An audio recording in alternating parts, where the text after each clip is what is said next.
નમસ્કાર, હું દિનેશ. બે દીકરીઓ આપઘાત કરે છે.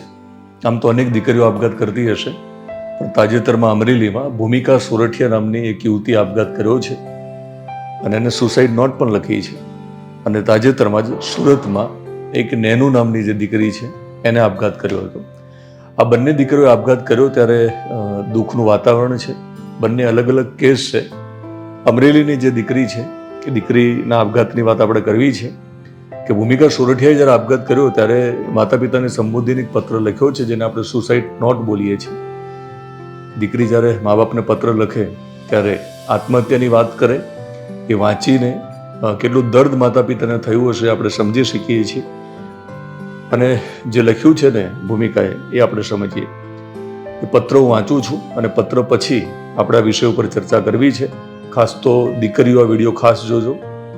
દીકરીઓ આ વિડીયો જોવાની એટલા માટે જરૂર છે કે તમે આ દુનિયા જ્યારે છોડીને જાઓ ત્યારે તમારી જે દુનિયા છે, તમારા જે માતા પિતા છે, એમની દુનિયામાં જે પ્રકારે અંધકાર છવાય છે, જે પ્રકારની પીડા છે, અને એની તમને કદાચ કલ્પના પણ નહીં હોય.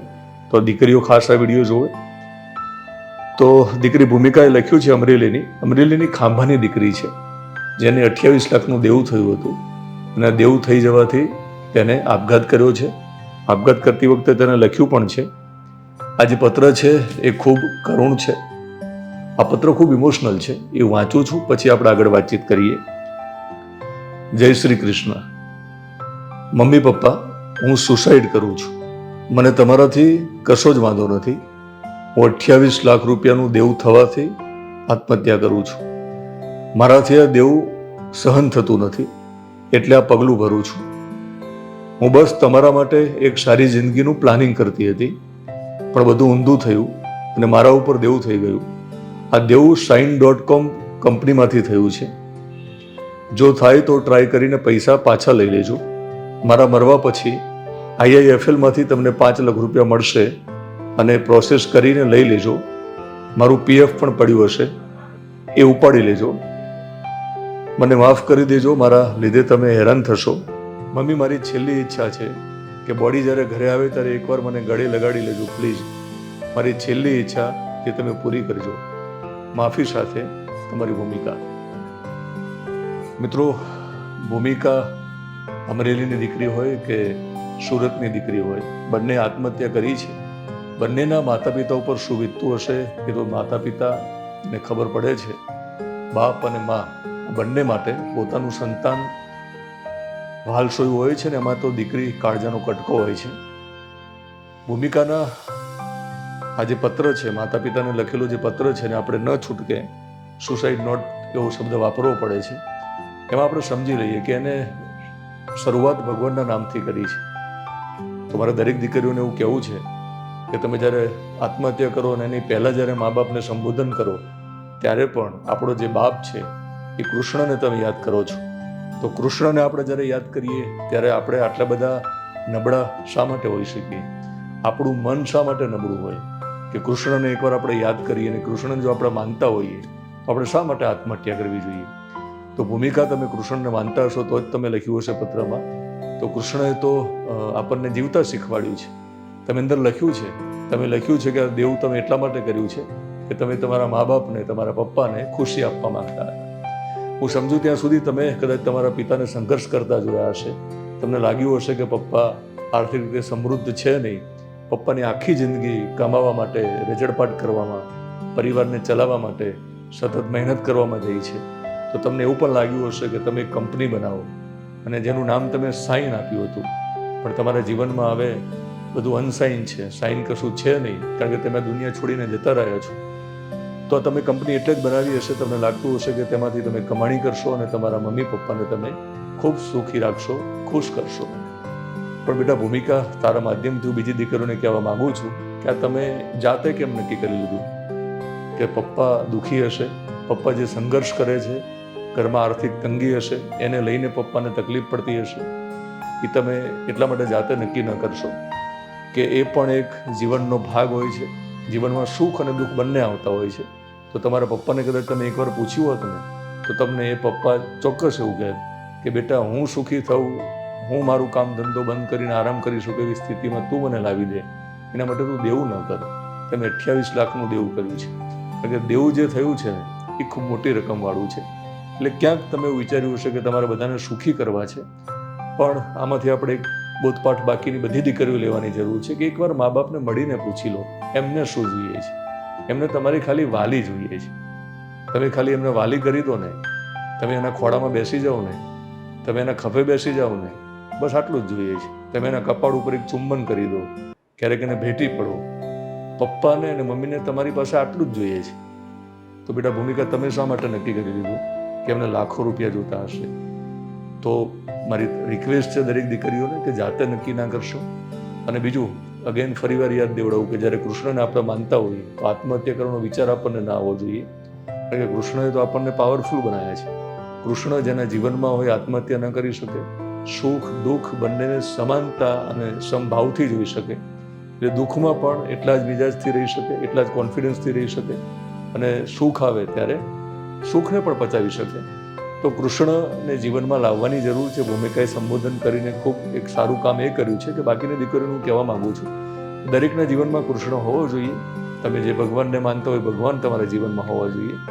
તો સવાર, બપોર અને સાંજ એટલે કે 3 સમય, અને ખાસ તો જ્યારે તમે ઉઠો છો ને જ્યારે તમે ઊંઘો છો, આ 3 સમય અને આ બાકી જે અગત્યના જે 2 સમય છે જીવનના, સવાર ઉઠવું અને રાત્રે ઊંઘવું, ત્યારે ભગવાન સાથે તમારી જાતને જોડો.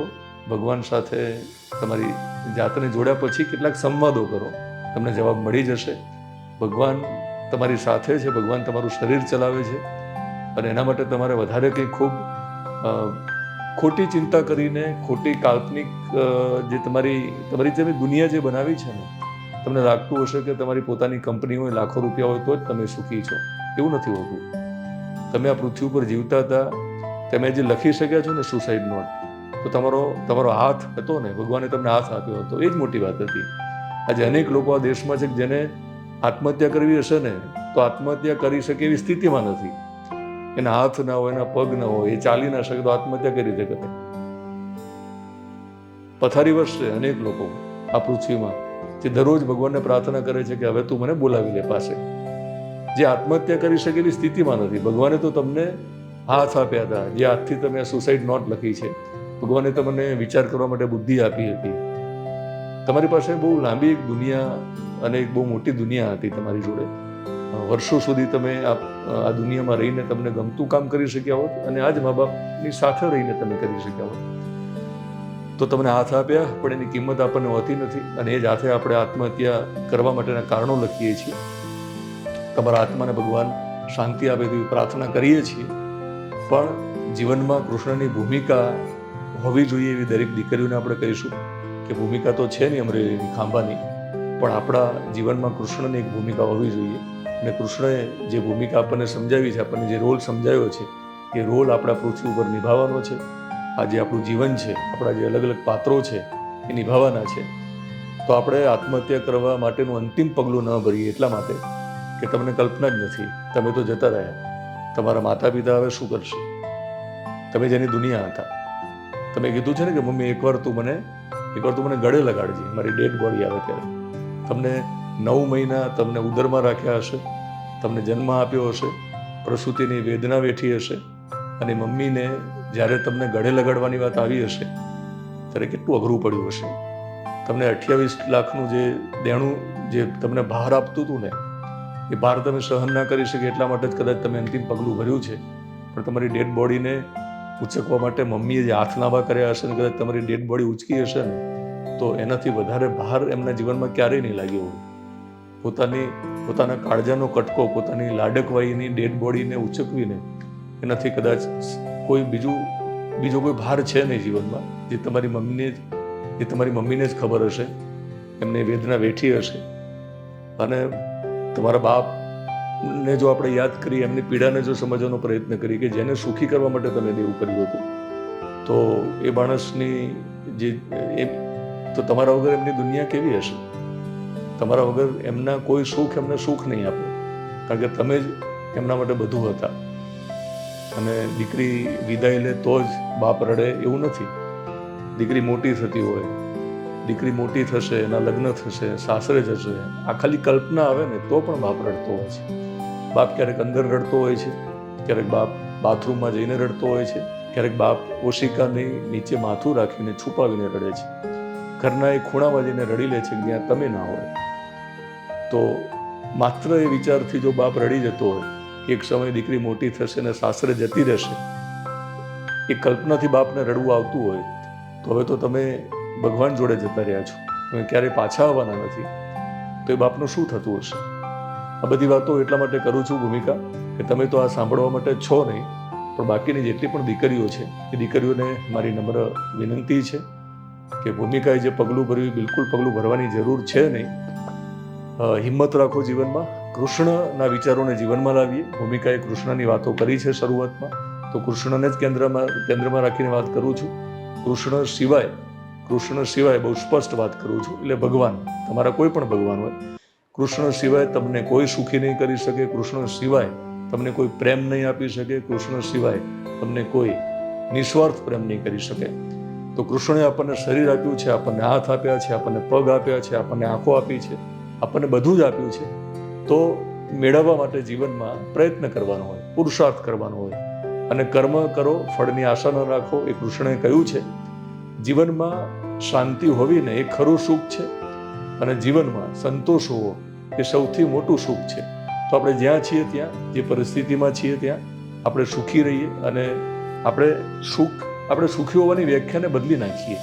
ખરી જે વ્યાખ્યા છે એને જીવનમાં લાવીએ તો મને લાગે છે કે આ પ્રકારના દિવસો બાકીના મા બાપે નહીં જોવા પડે. તો હું ફરીવાર તમામ ગુજરાતની દીકરીઓને વિનંતી કરું છું કે આત્મહત્યા કરવાનો વિચાર ના કરતા, કારણ કે તમે તમારા મા બાપ માટે એમનો આત્મા છો.